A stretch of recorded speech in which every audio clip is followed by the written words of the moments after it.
flies when you're having fun. Whew, Paimon's exhausted. Guess it's about time to head back and get some rest.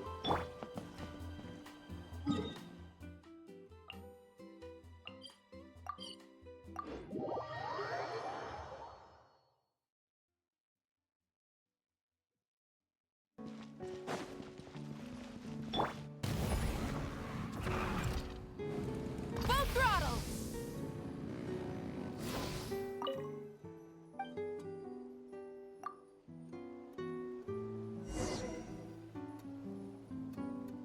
Morning, traveler.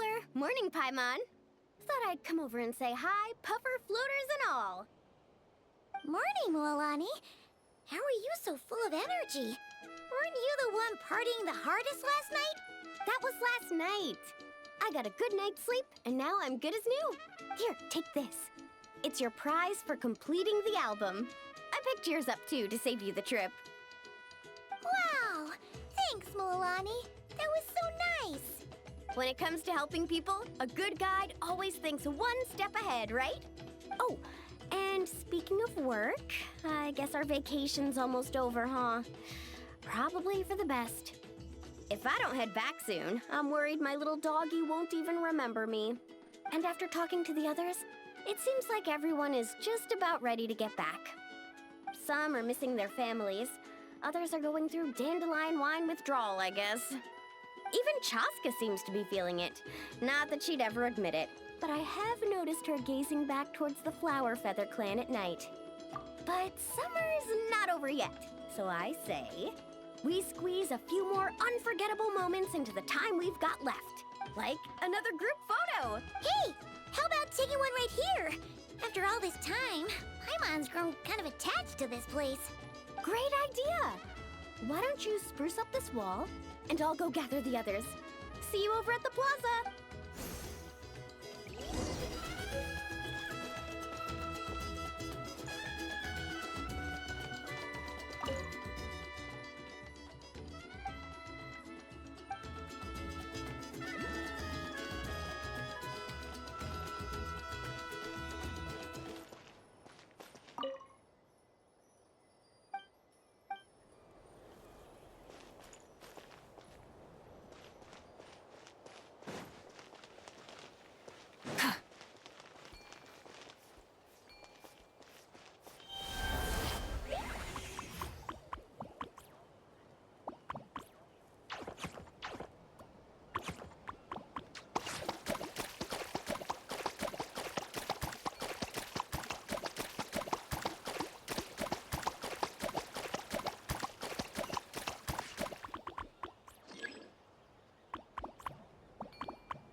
Looks amazing!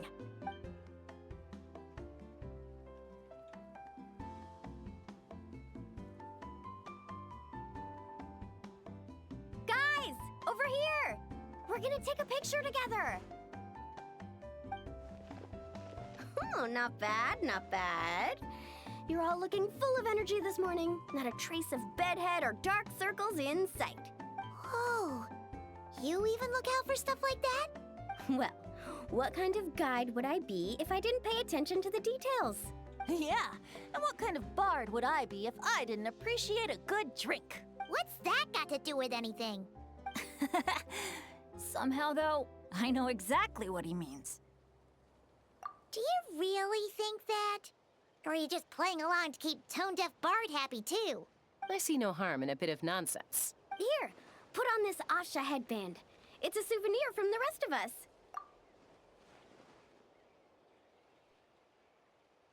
It really suits you. Alrighty then. 3, 2, 1. Paimon? Sorry. All that nonsense has got Paimon's head muddled. Her mind's gone completely blank. Don't want it all to end, huh? Are you worried once you say those words, the vacation will officially be over? How the... Paimon thought peacemakers couldn't read people's minds. Oh, Paimon. Don't worry, Paimon. Summer's sure to come again. Just like you said when you made that wish to the Pyro Archon. Even though we'll all be going our separate ways, as long as we cherish each other's friendship, I just know that our paths will cross again. Bennett's becoming quite the talker, huh, Professor Venti? Well, I wouldn't dare take credit for something like that. Your tone would suggest otherwise. Come on! Paimon was just starting to feel inspired!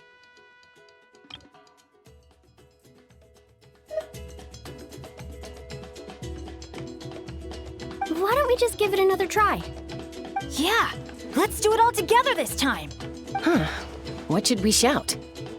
Sounds good! 3, 2, 1. Lucky Star!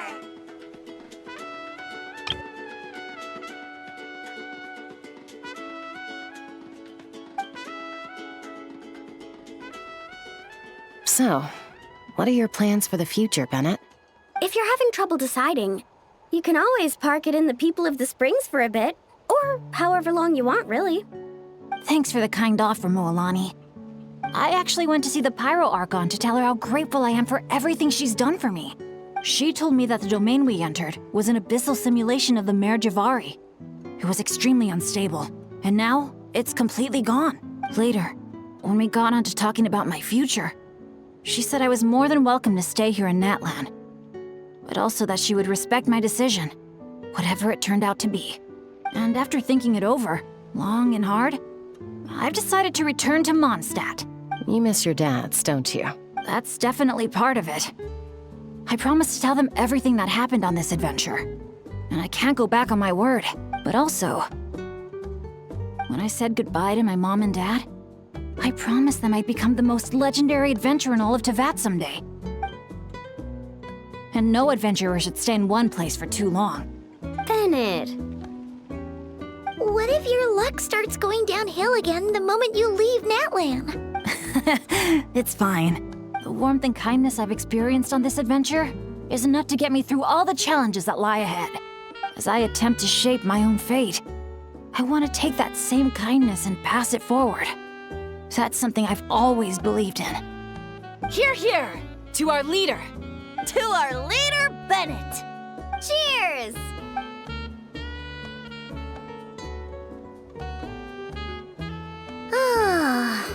This is gonna be another all-nighter, isn't it? The fun never stops. Who's up to perform next? Bennett's almost fallen asleep several times now. No. I can still keep going. Go get some rest now, guys. And seeing as you've still got the energy, I'll leave the cleanup to you, Mualani. Huh? Why me? Traveler, perhaps you could join me for a walk? I know a great spot.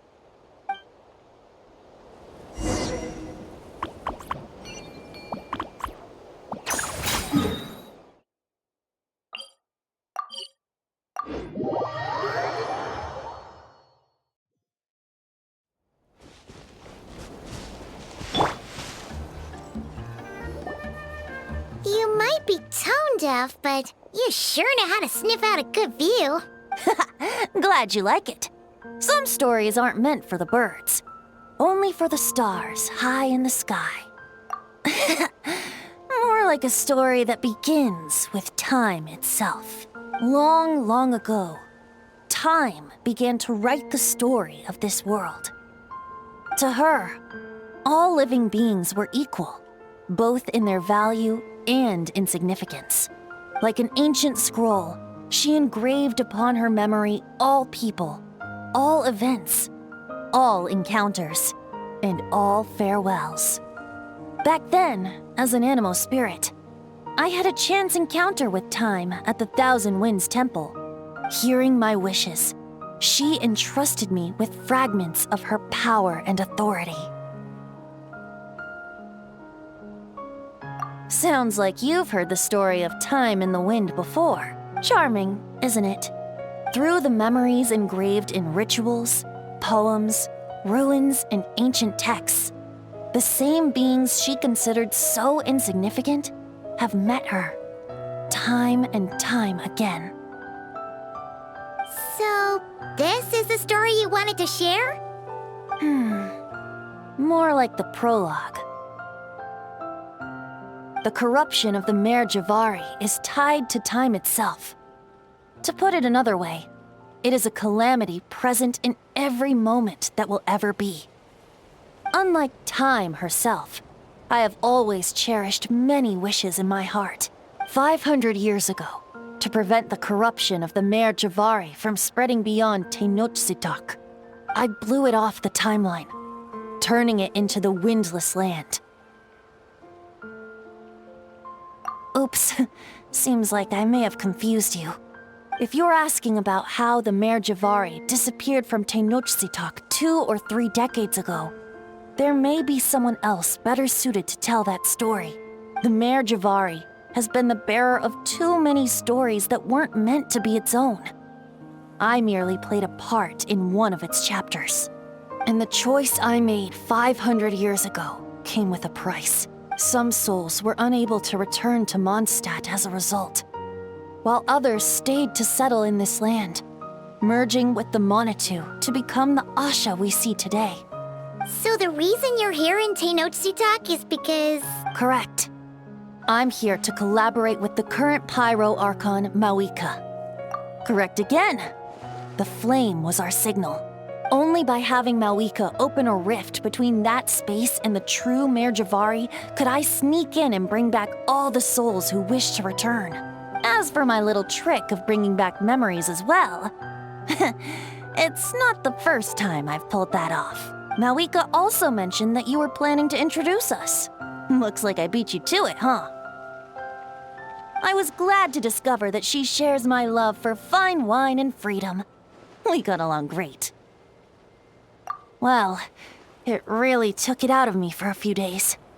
In fact, I still feel pretty dead on my feet even now. Oh, really? But thinking of all the Aether mead and dandelion wine still left to drink, I suppose I can hang in there a little longer. You don't look that tired to Paimon. So, don't think you can just pull out that little excuse and we'll suddenly foot all your bills. Oh, how you wound me, Paimon. You'll hook me up with some good liquor, won't you, traveler? I suppose... to protect Mondstadt, and that everyone who wishes to stay there has the freedom to choose their own path.